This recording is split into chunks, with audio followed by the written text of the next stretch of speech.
প্রিয় দর্শক, সমকালীন বিভিন্ন বিষয় নিয়ে প্রথম আলোর নিয়মিত আয়োজন বার্তা কক্ষে সবাইকে স্বাগত জানাচ্ছি। সঙ্গে আছি আমি বায়েজিদ আহমেদ।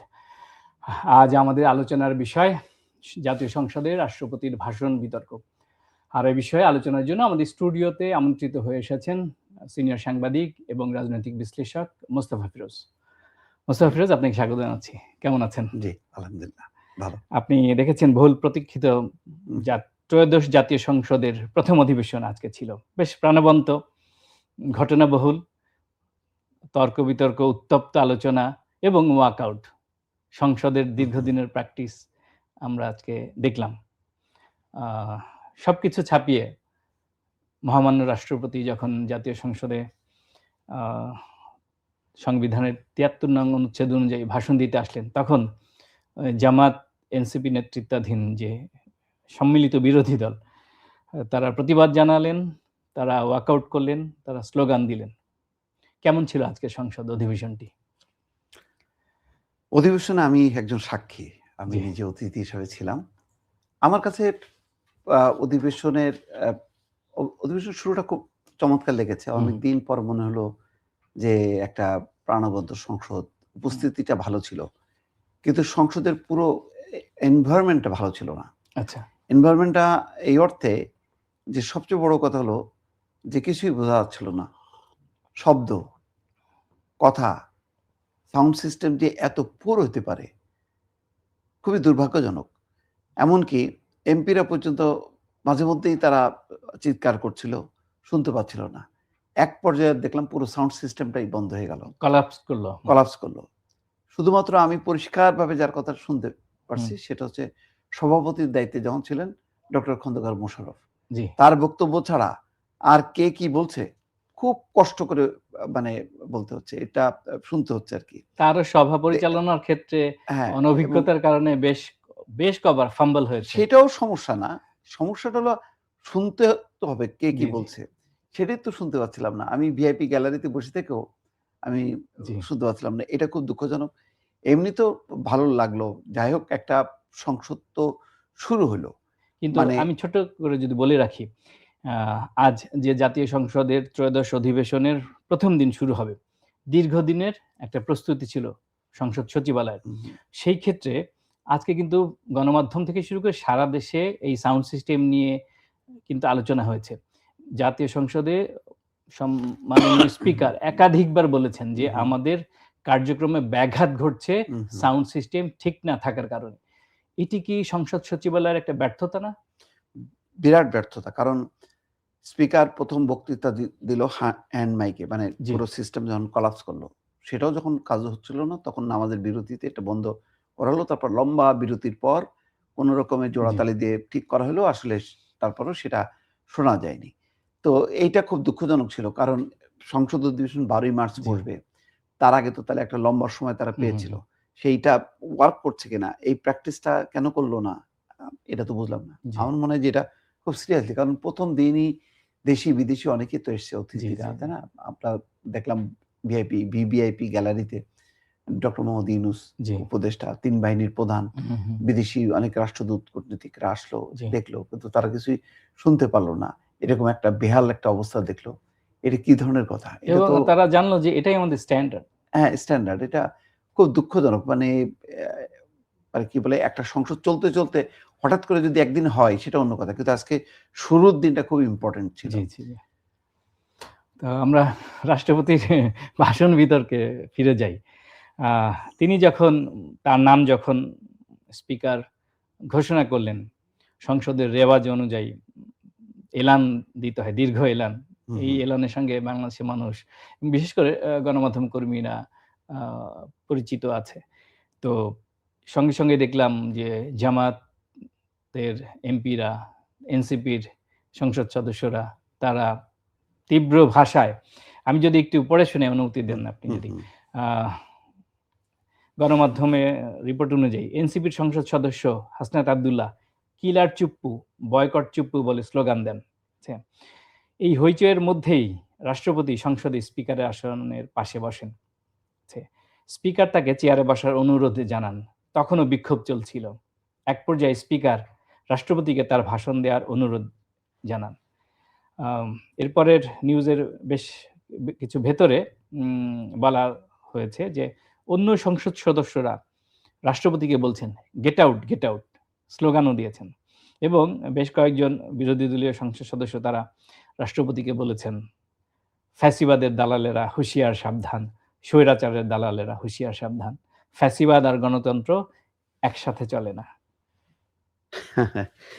আমার কাছে এটা খুবই সাজানো একটা জিনিস মনে হয়েছে আর কি। খুব মানে আকস্মিক বা এরকম কেন হলো খুব হতবাক হওয়ার মতো না। কারণ যেভাবে তারা ছাপানো প্ল্যাকার্ড নিয়ে আসছে তারা জানেই তো এটা কি পূর্ব পরিকল্পিত? পূর্ব পরিকল্পিত একদম মানে ছাপানো এবং একটা স্ববিরোধিতায় পরিপূর্ণ। কারণ এই রাষ্ট্রপতিকে একদম ডে 1 থেকে মেনে নিয়ে এখন সংসদে ভাষণ দিতে দেব না। তাহলে সংসদের এই রীতিটা উল্টায় যাবে। তাহলে তো তাদেরই জয় জয়কার। এই রাষ্ট্রপতি তো সংবিধান অনুযায়ী এই সংসদে অধিবেশন ডেকেছেন এবং জুলাই সনদ বাস্তবায়নে তিনি তো স্বাক্ষর করেছেন। তাহলে যখন নাকি ডাকলো তখনই তো বলতে পারতো যে রাষ্ট্রপতির ডাকা এই সংসদে আমরা যাব না। সেটাও তো হতে পারতো। এটা একটা পুরোটা শোডাউন। আমি দেখলাম যে ওই বিক্ষোভের মধ্যেও তাদের একটা নিয়ন্ত্রিত একটা ছিল যাতে এটা চরম মাত্রা ধারণ না করে। সেই দিকেও তারা সচেতন ছিল। তাদের প্রোটেস্টটাও তারা করলো। কিন্তু এই প্রোটেস্টের যদি আমরা লিগ্যাল ভিত্তিটা দেখি যে এটা যৌক্তিকতাটা কি? এখন নৈতিকতার দিক থেকে দেখলে হ্যাঁ, এটা ঠিক যে এই রাষ্ট্রপতি না থাকলে ভালো হতো। কিন্তু এই রাষ্ট্রপতি ছাড়া উপায়টা কি ছিল?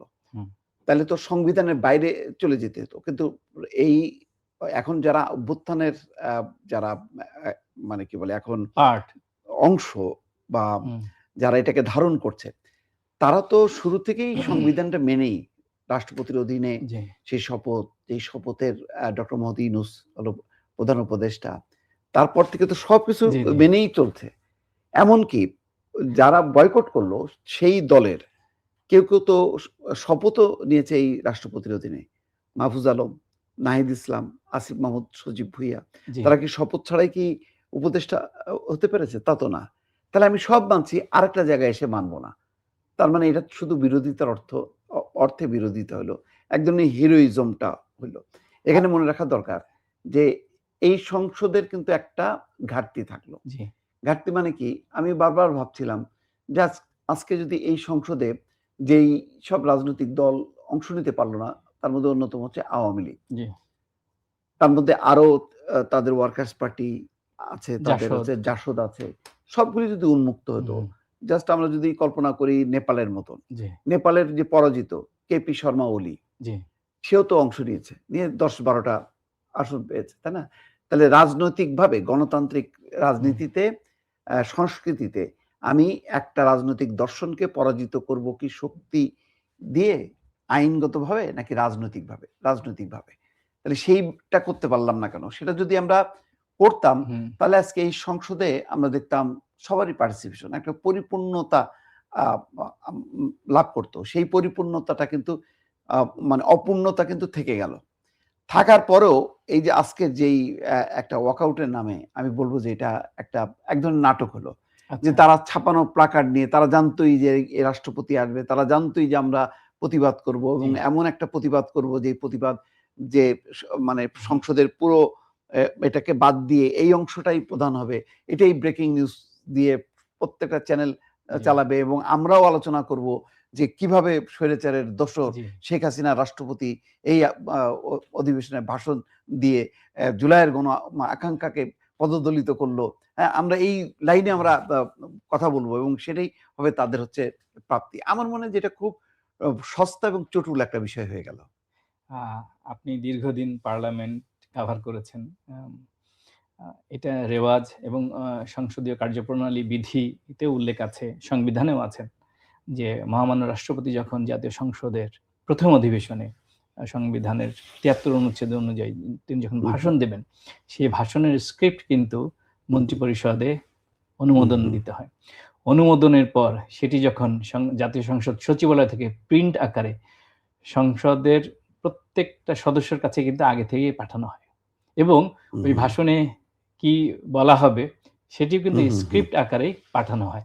সেটি বাইরের মানুষের কাছে নতুন মনে হলেও যারা জাতীয় সংসদে যান তাদের কাছে কিন্তু একটা নিয়মিত বিষয় এবং আগে থেকেই সেটেল বিষয়। তো এটা কি মনে হলো যে তারা যেহেতু শুরু থেকেই প্রতিবাদ করেছিল, এই রাষ্ট্রপতিকে চাননি, সেটির ধারাবাহিকতা বজায় রাখার জন্য তারা সংসদেও গেছেন, আবার প্রতিবাদও করেছেন? এটা দেখেন, এই আমাদের এই সংবিধানে রাষ্ট্রপতির যে অবস্থা, এই রাষ্ট্রপতি তো ৩ টা সরকারের শপথ নিয়েছে, তাই না? হাসিনা সরকার, শাহাবুদ্দিন সরকার, অন্তর্বর্তী ওই যে মানে ইউনূস সরকার, ডক্টর ইউনূসের সরকার। ইউনূস সরকার এবং হচ্ছে এখন তারেক রহমানের সরকার। তো ৩ টা সরকারের শপথ নিয়েছে। জি। এর মধ্য দিয়ে একটা জিনিস জানা গেল হুম। যে হাসিনা সরকারের শপথের পর হুম। তার প্রথম পার্লামেন্ট অধিবেশনে তিনি যা বক্তব্য রাখলেন, জি। আজকের বক্তব্যের মধ্যে আকাশ পাতাল তফাৎ। এটাও আমরা পরিষ্কারভাবে দেখলাম যে এই সংবিধানে রাষ্ট্রপতি একটা পাথর ছাড়া আর কিচ্ছু না। অর্থাৎ তার নিজস্ব কোনো বিবেকবোধ কিচ্ছু কোনো কাজ করবে না। সে শুধুমাত্র যে সরকার ক্ষমতায় থাকবে সেই সরকার যা লিখবে, যা বলতে বলবে তাই করবে। নতুবা দেখেন আজকে আওয়ামী লীগের বলল যে দুর্নীতিতে চ্যাম্পিয়ন। তাহলে ২ বছর আগে তো তিনিও তো মানে আওয়ামী লীগ সরকারের যেই সংসদ, দ্বাদশ জাতীয় সংসদের প্রথম অধিবেশনে যে ভাষণ দিলেন, সেখানে কি একবারও কি আছে? নেই। তো তারপরে জিয়াউর রহমানকে স্বাধীনতার ঘোষক বললেন, বাংলাদেশ জিন্দাবাদ বলে বাংলাদেশ জিন্দাবাদ বললেন। তারপরে গণঅভ্যুত্থানের স্বীকৃতি দিলেন, গণঅভ্যুত্থানের ফলেই আজকে শহীদদের কথা স্মরণ করলেন। কি করেননি মানে, এবং শেখ হাসিনাকে ফ্যাসিস্টও বলেছেন তিনি। ফ্যাসিস্টও বলেছেন। তাহলে আজকে যদি শাহাবুদ্দিনের জায়গায় আমরা ধরতাম যে এনসিপির বা জামাতের যদি কোনো রাষ্ট্রপতি আজকে ভাষণ দিতেন, কি বলতেন? এটাই তো বলতেন। এই স্ক্রিপ্টটাই তো পড়তেন। তো এখানে নামটা তো বড় কথা না, এখানে পদটা বড় কথা। পদটা কেন প্রয়োজন? পদটা প্রয়োজন হচ্ছে সংবিধানটাকে রক্ষা করার জন্য, যাতে সংবিধানের বাইরে না যেতে হয়। এই বিএনপি সরকার বারবার একটা চেষ্টা করছে যে তারা সংবিধান অনুযায়ী চলবে। দেখেন সেই অনুযায়ী কিন্তু তারা ওই দ্বিতীয় শপথটা নেয়নি। তারা এইগুলোকে মনে করছে না যে গুরুত্বপূর্ণ। গণভোটকে তারা গুরুত্বপূর্ণ মনে করছে না। জুলাই সনদকে গুরুত্বপূর্ণ মনে করছে না। তারা মনে করছে যে আমরা যে বিষয়ে সংস্কার, যে বিষয়ে আমরা একমত, যেগুলোকে আমরা মনে করি প্রয়োজন, সেগুলো আমরা কি বলে পাস করব বা সম্পাদিত করব। তাহলে বিষয়টা কি দাঁড়াচ্ছে? যে এক পক্ষ কিন্তু একেবারে সংবিধানের বাইরে যেতে চাচ্ছে না, আরেক পক্ষ সংবিধানকে মানতে চাচ্ছে না। সে শুধুমাত্র চেতনার কথা বলতেছে। কিন্তু চেতনাকে তো সংবিধানের আওতায় আনতে হবে। তাই যদি না হয় তাহলে চেতনা দিয়ে তো সবকিছু চলবে না। এটা তো বাস্তবতা। তাই যদি চলতো তাহলে রাষ্ট্রপতি মানে জামাতের বা আমি বলি যে আজকে যদি মানে শেখ হাসিনার নিযুক্ত রাষ্ট্রপতি না হতো, যদি বিএনপি নিযুক্ত হতো বা জামাত বা এনসিপি নিযুক্ত হতো, তাহলে সে কি তার মতন করে ভাষণ দিতে পারতো? তাহলে তো পারতো না তো। তাহলে তো একই জিনিস হলো। তাহলে আমরা কেন নামটা নিয়ে আমরা এত হলাম যে শাহাবুদ্দিন এসে কি এমন বক্তব্য দিল যে বক্তব্যে শেখ হাসিনাকে বলল যে নিন্দা জানালো যে শেখ হাসিনাকে এইভাবে পলায়ন করতে হলো, সে নির্বাচনে পার্টিসিপেট করতে পারলো না। আমরা যেমন বলছি যে এখানে একটা অতৃপ্তি আছে, অপূর্ণতা আছে। কেন? আওয়ামী লীগ সহ বেশ কিছু রাজনৈতিক দল এই নির্বাচনে অংশ নিলে ভালো হতো, বা তারা না থাকাতে একটা অপূর্ণতা আছে। এরকম অপূর্ণতার কোনো কি দিক উল্লেখ করেছে রাষ্ট্রপতি? তা তো করেনি। তাহলে সমস্যাটা কোথায়? সমস্যাটা কি শুধু ব্যক্তি? আপনি দেখেছেন গত 18 মাসে এনসিপি সহ জামাত সহ বেশ কিছু রাজনৈতিক দলের নেতাকর্মীরা প্রকাশ্যে তারা বর্তমান রাষ্ট্রপতির সমালোচনা করেছেন, বর্তমান রাষ্ট্রপতিকে ফ্যাসিস্টের নিয়োগকারী বলেছেন, ফ্যাসিস্টের দোসর বলেছেন। যে যেভাবে পারেন সেভাবেই তাকে গালমন্দ করেছেন, এমনকি তারা আন্দোলনও করেছেন। এখন রাষ্ট্রপতি কিন্তু এটা দেখেছেন। তারপরেও কিন্তু রাষ্ট্রপতি অনেকেই বলছিলেন যে উনি তো সসম্মানে চলে যেতে পারতেন, যদিও তার সংবিধান অনুযায়ী তিনি 5 বছর ক্ষমতায় থাকবেন, সেটা তার ইখতিয়ার। তো তিনি শেখ হাসিনা সরকারের সময় যেভাবে সংসদে ভাষণ দিয়েছেন, তিনি রাষ্ট্রীয় কার্যক্রমে যেভাবে অংশ নিয়েছেন, যেভাবে ওই সরকারের সময় প্রেইজ করেছেন, হ্যাঁ, তো ঠিক এখন উল্টাটা দেখলাম।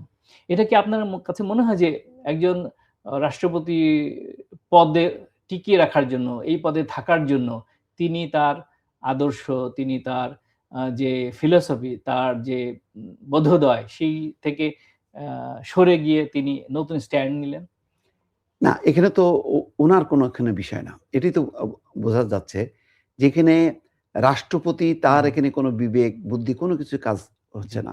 একজন রাষ্ট্রের আমরা বলছি ১ নম্বর ব্যক্তি। অথচ সে তার বিবেক বিবেচনা অনুযায়ী কথা বলতে পারছেন না। দেখেন আজকে আ মানে আরো একটা মানে দৈন্যদশা আমরা দেখলাম রাষ্ট্রের ১ নম্বর ব্যক্তির ক্ষেত্রে। সেটা হলো আজকে যদি শাহাবুদ্দিন না থেকে অন্য একটা রাষ্ট্রপতিও থাকে, সেও কিন্তু আ এরপরে যদি সরকার পরিবর্তন হয় বা একটা গণঅভ্যুত্থান হয়ে যদি আওয়ামী লীগ আসে, তাহলে সেও কিন্তু আজকে শাহাবুদ্দিন যা করলেন, যা বলছেন, সেও কিন্তু তাই করবে কিন্তু। তাহলে আমরা রাষ্ট্রের ১ নম্বর পদটাকে বা ব্যক্তিকে এমন একটা পর্যায়ে নিয়ে গেলাম, সে একটা জড় পদার্থ। মানে তার কোনো বিবেক বুদ্ধি কাজ করবে না। আমরা তো সেটা একেবারে চোখে আঙুল দিয়ে দেখায় দিলাম যে এই রাষ্ট্রপতি যে ২ বছর আগে একরকম বক্তব্য দিল, ২ বছর পরে আরেক রকম বক্তব্য দিচ্ছে। কিন্তু তারপরেও যেহেতু তিনি শেখ হাসিনা নিযুক্ত সেই কারণে গ্রহণযোগ্য হচ্ছে না। এখন আমরা আমাদের ভবিষ্যতে যদি আমরা গণতন্ত্রকে শক্তিশালী করতে চাই, তাহলে আমাদের রাষ্ট্রের প্রধান ব্যক্তি কি এরকমই হবে? প্রতি বছরে যেমন কোন দেশে তো আছে যে ১ বছরে ৩ টা ব্রিটেনে তাই হয়েছে। ১ বছরে ৩ টা সরকার। তো এইরকম যদি আমাদের কোন কারণে ২ বছর পর একটা সরকার আবার পরিবর্তন হয় বা ৩ বছরের পরে আসে, তখন যদি রাষ্ট্রপতি আসে, নতুন আসে বা এই রাষ্ট্রপতিই থাকলো কিন্তু অন্য দলের তাহলে কি সে তার মতন করে বলবে? এখন তো দেখা যাচ্ছে হ্যাঁ, তাই বলবে। এবং সেটা কি বলা উচিত কিনা? আমরা রাষ্ট্রের প্রধান ব্যক্তিকে কি এইরকম জড় পদার্থ হিসাবে আমরা যদি করি তাহলে তো সে তো একটা খেলনা হয়ে যাবে। সে তো একটা হাস্যকর ব্যাপার হবে। যেমন আজকে রাষ্ট্রপতির অনেক বক্তব্য, এটা তো হাস্যকর যে আওয়ামী লীগের বলছে দুর্নীতিতে চ্যাম্পিয়ন, তাই না? আ ইয়ে আ ফ্যাসিস্ট বলছে, দুঃশাসন বলেছে। মানে সবই মানে যা বিএনপি প্রধানমন্ত্রী বলে, আজকে সরকারের প্রধানমন্ত্রী যা বলে ঠিক তাই তো বলল। তাহলে রাষ্ট্রপতি আর প্রধানমন্ত্রীর কোনো পার্থক্য থাকলো না। রাষ্ট্রের যে ১ নম্বর ব্যক্তির তার যে নিজস্ব একটা সত্তা থাকতে পারে, তার নিজস্ব বোধ থাকতে পারে, সে মনে করতে পারে যে না আমি কেন রাষ্ট্রের ১ নম্বর ব্যক্তি হিসেবে আমি এই কথা বলব কেন? আমি তো রাষ্ট্রের বিবেচনা বোধ থাকতে পারে। আমি রাষ্ট্রের একটা ভবিষ্যতে ঐক্যের জন্য এমন একটা বক্তব্য দেব যে ঐক্যের মধ্য দিয়ে অন্য এক পক্ষ যাতে অ্যাকোমোডেট হইতে পারে, একটা স্পেস তৈরি করতে হবে। সেরকম আমি একটা বক্তব্য দেব। এখন দল তো এটা তো দলীয় সরকার, তাই না? বিএনপি তো দলীয় সরকার। তাহলে আমি দলীয় সরকারের প্রধান হব কেন? দলীয় দল একটা, রাষ্ট্র একটা। রাষ্ট্রের প্রধান যে সে এমন একটা স্পিচ দেবে, যে স্পিচে একটা ভবিষ্যতের দিক নির্দেশনা থাকবে যে ঠিক আছে এখন আমরা গণতন্ত্র এমন একটা পর্যায়ে গিয়েছিল, এখন আমরা এই পর্যায় পর্যন্ত উত্তরণ ঘটালাম। তারপর আমি এমন একটা বক্তব্য দেব যে বক্তব্যে পরবর্তী যখন নাকি নির্বাচন হবে, সংসদ হবে, সেটা যাতে আরো উন্নত মানের হয়। ফলে আমি এমন কোন শব্দ করব না, কাউকে আহত করব না, যাতে আমি একটা বিভক্ত মানে বিভক্তি থাকবে। সুতরাং দলমত নির্বিশেষে এরকম একটা ঐক্যবদ্ধ স্পিচ কেন রাষ্ট্রের ১ নম্বর ব্যক্তি দিতে পারবে না? সেই প্রশ্নটা কিন্তু এখন মানে আলোচনা করা উচিত। কারণ আমরা রাষ্ট্রের ১ নম্বর ব্যক্তিকে আমরা কোন পর্যায়ে ঠেলে দিলাম যে শুধুমাত্র যখন যে ক্ষমতায় আসবে শুধু সে তার মতন করে বক্তব্য দেওয়া রাষ্ট্রের ১ নম্বর ব্যক্তিকে। তাহলে ১ নম্বর ব্যক্তি তো রাষ্ট্রের ঐক্যের প্রতীক হইতে পারল না। রাষ্ট্রপতির বক্তব্য যখন চলছিল, গণমাধ্যমে তো লাইভ দেখানো হচ্ছিল বাংলাদেশ টেলিভিশনের সৌজন্যে। তো আমি নিজেও ফলো করছিলাম। একটা জায়গায় ভয়ও লাগছিল কিছুটা যে বিশেষ করে হাসনাত আব্দুল্লাহ যখন বলছিল কিলার চুপ্পু, বয়কট চুপ্পু। তারপরে নাহিদ ইসলাম দাঁড়িয়ে সবার আগে বললেন কিলার ইন দ্য পার্লামেন্ট। তারপরে রাষ্ট্রপতির নাম যখন ঘোষণা করা হলো তিনি নাহিদ বললেন নো, ঠিক আছে? তাদের বডি ল্যাঙ্গুয়েজ দেখে স্বাভাবিকভাবে মনে হয়েছিল যে এমন কিছু অস্বাভাবিক কোনো ঘটনা ঘটবে কিনা। আপনি খেয়াল করেছেন রাষ্ট্রপতির পেছনে যিনি ছিলেন তার নিরাপত্তার দায়িত্বে, ঠিক আছে? তার এডিসি সম্ভবত। তিনি কিন্তু ২ বার এগিয়ে এসেছেন রাষ্ট্রপতির কাছে। কানে কিছু বলার চেষ্টা করেছেন। এরপরে রাষ্ট্রপতিকে একটু শেকি মনে হচ্ছিল ওই সময়। একটা পর্যায়ে যদিও উনি একটু হেসে দিয়েছিলেন, কিন্তু খুব বিব্রতকর লাগছিল। আহ, এই ঘটনাটা সারা বিশ্বের মানুষ দেখেছে। আজকে আপনি সহ পার্লামেন্টে যারা ছিলেন আমন্ত্রিত অতিথি সবাই দেখেছেন। বিশ্বের কাছে নিশ্চয়ই একটি নেতিবাচক ভাবমূর্তি গেছে, মানে তৈরি হয়েছে। আপনার দীর্ঘদিনের অভিজ্ঞতায় কি এই ধরনের বিব্রতকর পরিস্থিতি রাষ্ট্রপতির ভাষণের সময় জাতীয় সংসদে হয়েছে কিনা? না, অতীতে কখনো হয়নি। কারণ এটা তাদের এক ধরনের মাসল শো করার একটা আচ্ছা। প্রবণতা ছিল। বিশেষ করে হাসনাত আব্দুল্লাহ এবং নাহিদ ইসলাম। এই নাহিদ ইসলাম শপথ নিতে রাজি হয়েছিল কেন? আমার সেটা প্রশ্ন। যে আ সে ১.৫ বছর আগে, ১.৫ বছর ২ বছর আগে তাহলে শপথ নিল কেন? একদম তখন তো আরো কাছ থেকে। তখন তো বলতে পারত যে আমি শপথ নেব না। দরকার হয় উপদেষ্টা হিসেবে। আমি উপদেষ্টা হব না। এই রাষ্ট্রপতির কাছে। তাহলে এই রাষ্ট্রপতির কাছে আমি শপথটা নিলাম এত কাছ থেকে দাঁড়িয়ে। আজকে শপথের কোনো ব্যাপার ছিল না। শুধুমাত্র রাষ্ট্রপতি তার ভাষণ দেবেন সংবিধান রেওয়াজ অনুযায়ী। রেওয়াজ অনুযায়ী। সেটা আমি করতে দিলাম না। সেজন্যই বলছি তো এটা পুরোটা একটা স্ববিরোধিতা এবং এইটা এত পরিকল্পিত যে তারা এমনটাই করবে এবং এটাই যাতে একটা হিরোইজম করে সারা দেশের মানুষ বলে যে আরে বাপরে বাপ এই তো বাঘের বাচ্চা আগামী দিনের মানে এরাই সংসদ কাঁপাবে এরকম একটা বিষয়টা নিয়ে আসলো। কিন্তু তার গোড়াটা আমরা যদি দেখি সেটার সাথে তো যুক্তির কোনো সম্পর্ক থাকলো না। কোনো যুক্তিযুক্ত কারণটা আমি বলতে পারছি না যে না হাসনাত আব্দুল্লাহ বা এরা নাহিদরা যেটা করলো এটা সঠিক ছিল, এটা উচিত ছিল। বিএনপিরও এই একই অবস্থা। কেন সে রাষ্ট্রপতিকে অ্যালাউ করলো? রাষ্ট্রপতিকে যদি অ্যালাউ না করতো তাহলে কি বিকল্প ছিল? সেই প্রস্তাবনা কি ছিল? তাদের তো সেই প্রস্তাবনা। মজার একটা বিষয় আছে। দেখেন, কথা প্রসঙ্গে অনেক বিষয় আসে। বর্তমান প্রধানমন্ত্রী তারেক রহমান, সংসদ নেতা, তিনি কার কাছে শপথ নিয়েছেন? বর্তমান রাষ্ট্রপতির কাছে নিয়েছেন, শাহাবুদ্দিন সাহেবের কাছে নিয়েছেন। তো জামাত, এনসিপি সহ অন্যান্য বিরোধী দল তারেক রহমানকে প্রধানমন্ত্রী হিসেবে মেনে নিয়েছেন। তারা কিন্তু একটিবারের জন্য বলেননি যে আপনাকে প্রধানমন্ত্রী হিসেবে আমরা মানি না। কারণ আপনি বর্তমান রাষ্ট্রপতি, যিনি ফ্যাসিস্টের দোসর, তার কাছ থেকে শপথ নিয়েছেন। তারেক রহমানকে রাষ্ট্রপতি হিসেবে প্রধানমন্ত্রী হিসেবে মেনে নিচ্ছে, কিন্তু সেই রাষ্ট্রপতি সংসদে ভাষণ দিতে আসলে তারা অ্যালাউ করছে না। এটা স্ববিরোধিতা কিনা? অবশ্যই এইজন্য বলছি যে প্রত্যেকটা যদি মানে যুক্তির টেবিলে এটা যদি আলোচনা করা হয় তাহলে যুক্তির টেবিলে কিন্তু কোনোভাবেই ধোপে টেকে না। আজকের এই প্রতিবাদটা, তাদের এই কর্মসূচিটা এটা একেবারেই একটা হলো দৃষ্টিকটু যে এত সংগ্রাম আন্দোলনের পর একটা সংসদ পাওয়া গেল, যে সংসদে বলা হচ্ছে যে সব যুক্তি তর্ক এখানে আলোচনা হবে। তাহলে যুক্তি তর্ক যদি আলোচনাই হয় তাহলে এর যে গত 18 মাসেরও যে ধারাবাহিকতাটা, সেই ধারাবাহিকতাটাও মানলাম না। আমি শপথ নিয়ে আমি পুরোটা টার্ম আমি উপদেষ্টাগিরি করলাম মন্ত্রীর পদমর্যাদায়।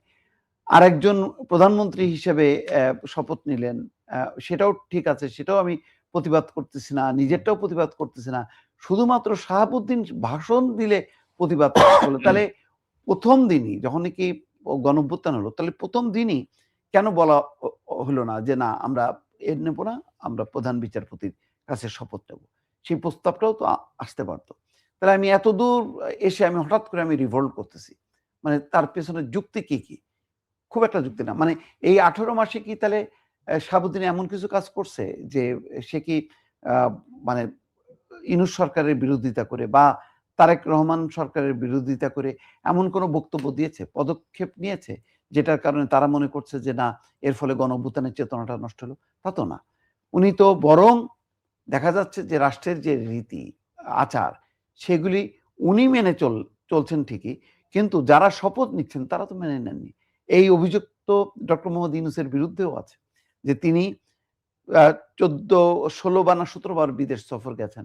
ফিরে এসে যে রেওয়াজ সে রাষ্ট্রপতিকে জানানো, চুক্তির বিষয়বস্তুগুলো, তারপরে ফিরে আসার পরে রাষ্ট্রের সাথে কি কথাবার্তা হচ্ছে তাকে জানানো, তার সাথে দেখা করা, সেই রেওয়াজগুলি মানছেন না। দেখা করার পরে প্রেস কনফারেন্স করারও রেওয়াজ আছে। Right, exactly. তারপরে আছে যে এমনকি তিনি যখন বলছেন যে জাতীয় ঈদগাহতে তিনি নামাজ পড়তে পর্যন্ত আসেনি, তখনও পর্যন্ত তো সাবেক অন্তর্বর্তী সরকারের পক্ষ থেকে একটা বিবৃতিও দেয়া হলো না যে না এই রাষ্ট্রপতির এই অভিযোগগুলো সত্য না। তিনি সেগুলি তো বলেছেন এবং এটার তো কোনো প্রতিবাদ আসেনি। তাহলে আজকে কেন প্রতিবাদ হচ্ছে?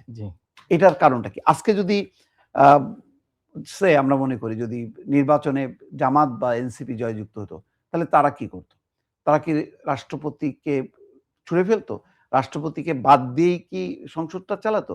তাই যদি চালাতো তাহলে তো সেই তার রীতি নিয়ে, তার সাংবিধানিক মানে বৈধতা নিয়ে আ প্রশ্ন উঠতো, তাই না? আর একটা বিতর্ক চলতো যে রাষ্ট্রপতিকে না মেনেই তারা সংসদ শুরু করে দিল।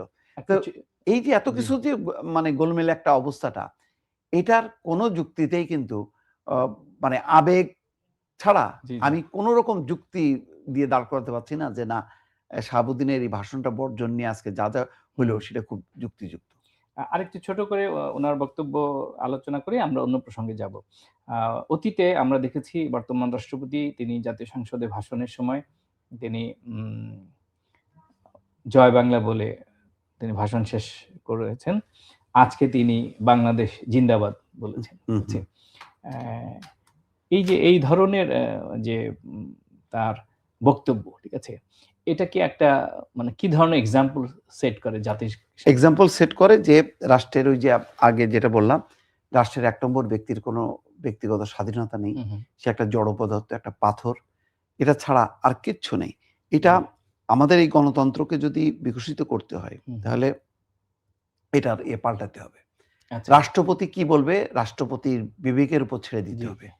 যাতে রাষ্ট্রপতি সমস্ত রাজনৈতিক পরিস্থিতি বিবেচনা করে এমন একটা বক্তব্য যাতে দিতে পারেন, যাতে কে খুশি হলো কে অখুশি হলো সেটা বড় কথা না। রাষ্ট্রকে রিপ্রেজেন্ট করতে পারছেন কিনা সেটা সব বিতর্কের ঊর্ধ্বে। হ্যাঁ, বিতর্কের ঊর্ধ্বে। এরকম একটা অবস্থায় যদি আমরা না নিতে পারি তাহলে তো আমরা তো এটা আজকে এখান থেকে ঠেলা দিলাম ওইদিকে, ওখান থেকে একজন ঠেলা দিল। এই ঠেলাঠেলির একজন ব্যক্তি হইতে পারে না রাষ্ট্রের ১ নম্বর ব্যক্তি। মুস্তফা ফিরোজ ভাই, আমরা একদম শেষের দিকে চলে এসেছি। জুলাই সনদ নিয়ে যখন ব্যাপক আলোচনা হয় তখন একটা কনসেনসাস তৈরি হয়েছিল যে আপার হাউস নিয়ে আর অনেকগুলো বিষয়, এর মধ্যে একটা ছিল বিরোধী দল থেকে ডেপুটি স্পিকার। আমরা দেখেছি বর্তমান স্বরাষ্ট্রমন্ত্রী সালাউদ্দিন আহমেদ তিনি আনঅফিসিয়ালি মৌখিকভাবে জামাতকে বলেছে যে তারা যেন ডেপুটি স্পিকারের নাম প্রস্তাব করেন এবং তিনি প্রেস কনফারেন্স করে বলেছেন। কিন্তু এটা নিয়ে অনেক জলঘোলা নাটকের পর আজকে আমরা দেখলাম যে না, বিএনপি থেকেই ব্যারিস্টার কায়সার কামালকে ডেপুটি স্পিকার করা হয়েছে এবং মেজর হাফিজউদ্দিন আহমদ বীর বিক্রম তাকে স্পিকার করা হলো। তো আপনি কিভাবে মূল্যায়ন করবেন? এটা তো ভালো ছিল। জামাতের স্ট্যান্ড কি সরে গেল? না, জামাতের স্ট্যান্ড তো সঠিক হয়নি। বরং এখানে যদি একটা বিরোধী দলের পক্ষ থেকে একটা ডেপুটি স্পিকার হতো তাহলে সংসদে একটা ভারসাম্য তৈরি হতো এবং একটা ভালো নজির স্থাপন হতো। বার্গেনিং তৈরি হতো, জবাবদিহিতা তৈরি হতো, চেক এন্ড ব্যালেন্স তৈরি হতো। কিন্তু সেটা তো হইল না। তারা তো মুখে বলছে যে এই সংসদে আমরা সহযোগিতা করব সরকারি দলকে।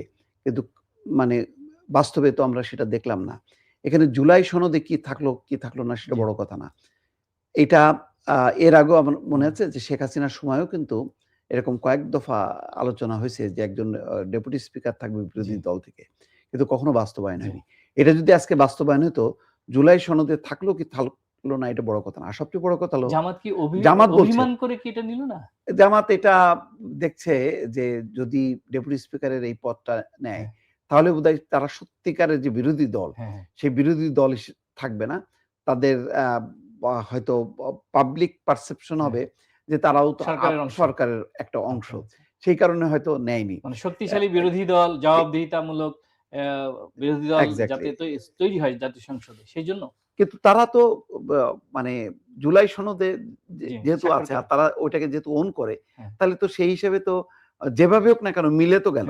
তারা বলছে যে না ওইভাবে প্রস্তাব দিলে হবে না, এটা প্যাকেজ হইতে হবে। এটা প্যাকেজ মানে এটা যেভাবে হোক না কেন একটা তো মিলে যাবে। যেমন সালাউদ্দিন আহমেদ কি বলছে যে জুলাই সনদের অনেক বিষয় আছে যেটা আমাদের ৩১ দফার যে সংস্কার প্রস্তাবের সাথে মিলে গেছে। আমাদের যেখানে যেখানে নোট অফ ডিসেন্ট আছে, আপত্তি আছে, আমরা সেটা ব্যাপারে আমরা মানে বাস্তবায়ন করব না। কিন্তু যেখানে যেখানে আমাদের সর্বসম্মত আছে সেটা আমরা বাস্তবায়ন করব। তার মানে অ্যাজ ইট ইজ জুলাই সনদ অনুযায়ী বিএনপি চলবে না, এটা তো পরিষ্কার। না বোঝার তো কিছু নেই। ফলে ডেপুটি স্পিকারের এই পদটা তাদের গ্রহণ করলে সংসদের আরেকটু ভারসাম্য হতো, সংসদটা জি। ভালো হতো এবং সংসদ যে ওয়ান সবকিছু সাইডেড হতো না। কেন্দ্রবিন্দু হুম। সেটা প্রমাণ হতো। আরেকটা হচ্ছে যে তাহলে কি আপার হাউসটা ঝুলে গেল? অবশ্যই আমার মনে হয় যে এই মানে যেই হাউসটা আছে জি। এখন, হ্যাঁ। এটা কি নিম্নকক্ষ যদি বলি, নিম্নকক্ষটাই কার্যকর করাটাই খুব কঠিন। জি। তো সেখানে আমি আপার কক্ষ দিয়ে কি করব? মানে এক্সিস্টিং জি, যেটা জি, আছে জি, জি। সেটাই আমরা খুব সফল হ্যাঁ, হ্যাঁ, এবং খুব কার্যকর সেই হ্যাঁ। দৃশ্যটা আমরা গত ৫৩-৫৪ বছরে জি, দেখি নাই। আগে তো এটার আমরা একটা প্রতিফলন জি, জি, দেখতে জি, চাই। তারপরে না আমি আর মানে আরো এক্সপানশন করব। তো জি, ফলে আমার ধারণা যে এই ধরনের আ মানে স্বপ্ন বিলাসিতা আ সম্ভবত বিএনপি বুঝতে পারছে যে এগুলি আসলে কোন কাজের কাজ হবে না। সুতরাং আ বিদ্যমান যে কাঠামোটা আছে জি। সেই কাঠামো অনুযায়ী বিএনপি চলার চেষ্টা করবে। এবং সংবিধানের আলোকে, ৭২ এর সংবিধানের সংবিধানের আলোকে। আলোকে। আমরা একদম শেষের দিকে চলে এসেছি। আজকে সংসদে যে প্রাণবন্ত আলোচনা হলো, যে ডিবেট হলো, যে ওয়াকআউট হলো, আমরা মোটামুটি সবই দেখলাম। আবার বিক্ষোভ হলো, প্ল্যাকার্ড প্রদর্শন হলো, স্লোগানও হয়েছে। এইরকম স্লোগান আমরা অনেকদিন দেখিনি জাতীয় সংসদের মধ্যে। মনে হলো যে হুম, আবার হুম, হুম। রাজনৈতিক ময়দানের মতো একটি পরিবেশ তৈরি হলো। বেশ বিক্ষুব্ধই ছিল। জামাতের তরুণ সংসদ সদস্যরাও কিন্তু বেশ সরব ছিলেন। আ আপনার কাছে কি মনে হচ্ছে যে আ বিএনপিকে এত সহজে এই সম্মিলিত বিরোধী দল ছেড়ে দিবে না? যেকোনো বিষয়ে জাতীয় ইস্যুতে তারা সংসদে সরব থাকবেন, তারা অর্থবহ আলোচনা করবেন, তারা প্রয়োজনে ওয়াকআউট করবেন। বিএনপি তো এখন আজকে এত আ জি, তাদের হইচইয়ের পরেও কিন্তু বিএনপি কিন্তু চুপচাপ থেকেছে। হুম, স্পিকার, হুম, ডেপুটি স্পিকার নির্বাচনের সময়ও তারা মানে সমর্থন দেয়নি। জি, বিএনপিও কিছু বলেনি। আজকে পরিবেশটা বিএনপি তার নিজের অনুকূলে রাখার জন্য এত প্রতিবাদ সত্ত্বেও এবং জি, একটা অযৌক্তিক তাদের দিক থেকে অযৌক্তিক ওয়াকআউট সত্ত্বেও জি, তারা কিন্তু হৈ, হৈ করেনি। হুম, তো আমার ধারণা যে নীরব থাকবে না। কারণ হুম, সামনের অনেকগুলো বিষয় হুম, যখন হুম, আসবে সংস্কার প্রস্তাব, বাস্তবায়ন-টাস্তবায়ন এগুলি নিয়ে যখন নাকি চাপাচাপি করবে, তখন কিন্তু বিএনপি মুখ খুলবে। তখন এই আজকের যে দৃশ্যটা আমরা প্রাণবন্ত হুম, দৃশ্যটা দেখলাম, শেষের দিকে যাই মানে ওয়াকআউটটা হলো, আমি এই ওয়াকআউটটাও যে খুব একেবারে মানে সংসদ ভেঙে পড়লো, হট্টগোল হয়ে জি, বিশৃঙ্খল হলো তা না। সবই সাজানো গোছানো আমার জি, কাছে মনে হয়েছে। কিন্তু এই সাজানো গোছানো এই দৃশ্যটা আগামীতে থাকবে না। কারণ অনেক হুম, ইস্যু আসবে। হুম, হুম, হুম, যে ইস্যুতে ডিবেট তৈরি হবে হুম, হুম, এবং বিএনপি তার নির্বাচনের সময় যেমন আমরা হুম, দেখলাম হুম, যে পরস্পর বিরোধী একটা রাজনৈতিক জি, অবস্থান, সেই অবস্থানটা হয়তো সংসদে চলে আসবে। অটোমেটিক আসতেই হবে। কারণ অনেক জি, বিষয়ে তাদের ডিফারেন্স অফ ওপিনিয়ন আছে। জি। অসংখ্য ধন্যবাদ চমৎকার এবং প্রাণবন্ত আলোচনার জন্য। আমরা আশা করব নিশ্চয়ই এই বর্তমান যে ত্রয়োদশ জাতীয় সংসদ সেটি অর্থবহ হবে, সেখানে ডিবেট হবে, সেখানে চেক অ্যান্ড ব্যালেন্স থাকবে। বাংলাদেশের জাতীয় ইস্যুতে সংসদ সদস্যরা কথা বলবেন। নিশ্চয়ই সেখানে গণতান্ত্রিক রীতিনীতি বজায় রেখে আলোচনার মাধ্যমে বাংলাদেশ এগিয়ে যাবে। আবারও আপনাকে অসংখ্য ধন্যবাদ। ধন্যবাদ। প্রিয় দর্শক, বার্তাকক্ষে আজকে কথা বলছিলাম রাষ্ট্রপতির জাতীয় সংসদে ভাষণ বিতর্ক নিয়ে। কথা বলছিলেন সিনিয়র সাংবাদিক ও রাজনৈতিক বিশ্লেষক মোস্তফা ফিরোজ। আর যারা অনুষ্ঠানটি দেখতে পাননি তারা প্রথম আলো ফেসবুক পেজ, ইউটিউব চ্যানেল এবং প্রথম আলো .com এ তারা দেখতে পারবেন। আগামী রবিবার অন্য কোনো বিষয়ে অন্য কোনো অতিথিকে নিয়ে হাজির হব। ততক্ষণ সবাই ভালো থাকুন। সবার জন্য কৃতজ্ঞতা।